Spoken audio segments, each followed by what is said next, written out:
you spent thousands of dollars on your kids' braces. In 1972, almost no child in America wore braces. Today, more than half of all children will get them before they turn 18. Something changed the actual shape of American jaws in a single generation, and it wasn't in the water and it wasn't in your genes. This was never about bad genetics, and it was never about bad brushing. Her name was Carol. She was 10 years old on Elm Street in 1972, and she never saw an orthodontist once in her life. By the end of this video, you'll know the 3 quiet decisions that changed the shape of every American jaw and what you can still do about it tonight. Carol's table looked nothing like ours. A whole roast on Sunday, carved right at the table, corn straight off the cob, an apple, not applesauce, carrots pulled from the ground and eaten raw, dirt and all. Even the meat still had gristle on it, and you worked through it, because nobody was going to cut it up for you. Nobody blended her food, mashed it, or softened it into something easier. And it wasn't just her table. Every kitchen on that street looked roughly the same. Her friend Linda, 3 houses down, ate the exact same way, without either family ever discussing it. Her jaw worked for every single meal. And it turns out that work was doing something nobody in that kitchen ever thought about. She still remembers the specific ache in her jaw after a whole ear of corn, and the way her mother never once suggested cutting it off the cob to make it easier. That ache, it turns out, was the entire point. Pull out an old class photo from 1972 if you have one. Look closely at 30 kids smiling for the camera, then compare it to a class photo from today. Dentists who've done exactly that. Comparison noticed something almost immediately. Far fewer gaps and overlaps in the old photo, and far more silver brackets and clear retainers in the new one. Nobody in that old photo had a smile coach. They just had harder food. Here's what nobody talks about. Your jaw is not fully grown at birth. It grows to its full size based on how hard it has to work, year after year, while you're young. Researchers who study human skulls found something remarkable.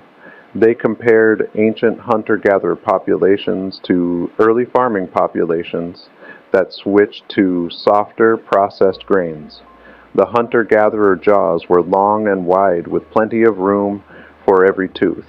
The farming population's jaws were shorter and more crowded, even though their teeth were the exact same size as their ancestors. The difference wasn't genetics, it was chewing.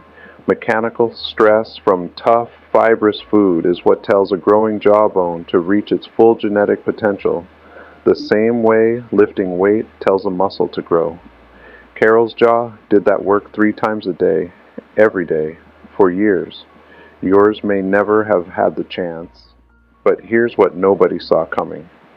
When food gets softer, the jaw simply stops growing to meet its full potential. The teeth still arrive at their full genetically programmed size, right on schedule. The jaw does not. That mismatch has a name. Dentists call it crowding. A jaw too small for the teeth it's supposed to hold. Today, researchers estimate that roughly half of all people alive have some degree of it. Orthodontists who've practiced for 30 years or more often say the same thing. The jaws they see now are narrower, on average, than the ones they were trained on decades ago. Think about the one meal from your childhood that took real work to eat, something you had to tear or gnaw or really bite into. Tell me what it was in the comments. One word is enough. I read every single one. This didn't happen because parents stopped caring. It happened because the food itself quietly changed underneath every family in America, decade by decade. The frozen TV dinner arrived in 1953. By the 1970s, it was a fixture in freezers across the country. Soft, pre-cooked, ready in minutes, Almost no chewing required to get through it. Fast food chains multiplied block by block through the 70s. One major burger chain alone grew from under 2,000 locations in 1970 to well over 6,000 by the end of the decade. Burgers you barely had to chew. Fries softened in oil. Shakes you didn't chew at all. Grocery shelves filled up too. The number of new packaged food products landing in American supermarkets grew dramatically over those same 2 decades. Almost all of it soft, pre-chewed in the factory before it ever reached your table. Nobody sat down and voted to make the American diet softer. It just got easier, one convenient meal at a time, until chewing itself quietly became optional. School cafeterias followed the exact same pattern. Trays that once held a real, sliceable serving of meat and a whole piece of fruit slowly filled up, solely with chicken nuggets, soft rolls, and pre-cut everything, designed to move a line of kids through lunch as fast as possible. Nobody in that cafeteria was thinking about jaw development. They were thinking about the clock. Here's a part of this story that isn't anyone's fault. In 1972, only about 1 in 4 American babies was ever breastfed at all. It was the lowest point in over a century. Hospitals across the country handed new mothers formula samples before they ever left the maternity ward. Doctors were taught for decades that formula was equal to, or even better than, breastfeeding. Women were entering the workforce in record numbers, with no electric pumps on the market and almost no support waiting for them when they got there. This matters for a reason that has nothing to do with nutrition. Many pediatric dentists today point to the mechanics of breastfeeding itself, the specific muscle work of a nursing infant's jaw and tongue, repeated for months on end, that appears to help shape a wider palate and more room for teeth later on. This was never a mother's failure. It was an entire medical system that quietly stopped supporting something it used to support, right at the exact moment Carol and millions of babies like her were born. By the time Carol's own kids were growing up in the 1990s, the shift was almost complete. Baby food came pured in a jar. School lunches leaned processed and soft. Snacks were built to dissolve on the tongue, not to be chewed. A jaw that never has to work under real resistance simply doesn't build the room it was designed to have. It grows to whatever size the easiest meal of the day allowed. This is where it gets interesting. None of this ever showed up as a warning label. No one ever told a parent that a softer diet might mean a smaller jaw for their child down the road. It just happened quietly, dinner by dinner, for 50 years, in kitchens that had no idea anything had changed at all. In the 1970s, something else changed at the exact same time: modern orthodontics itself. Stainless steel brackets and dental adhesive, bonded directly to the tooth, became widely available for the first time in that decade. Before that, straightening teeth was rare and expensive. Most families never even considered it. A dentist might have mentioned it once, and that was usually the end of the conversation. Today, more than half of all American children will wear braces before they turn 18, and a growing number will wear a palate expander first, a small device built specifically to widen a jaw that never had the room it needed. That device didn't exist when Carol was growing up. It didn't need to.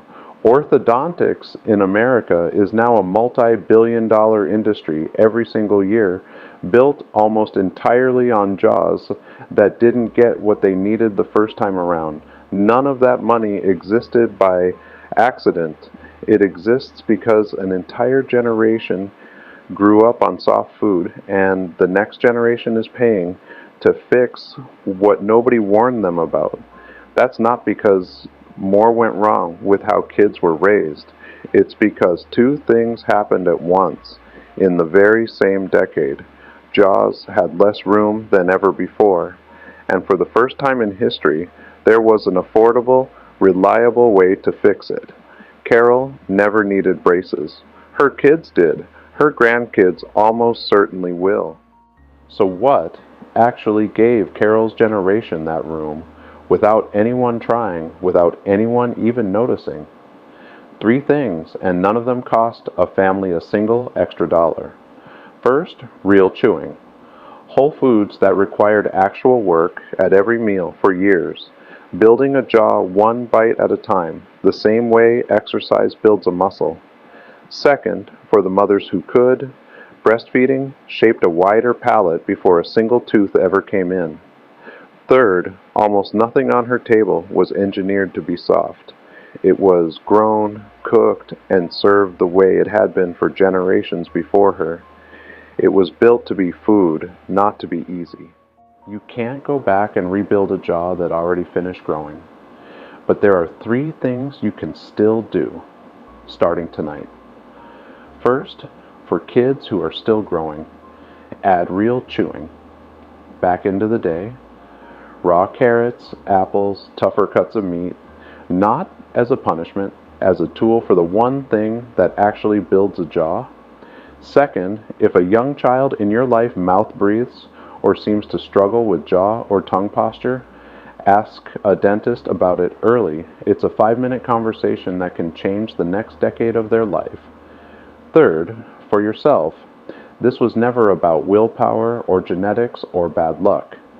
It was a jaw that grew up in a world that quietly stopped asking it to work. What's one food from your childhood table that nobody chews anymore? Tell me below. Thank you for spending your time here with this video.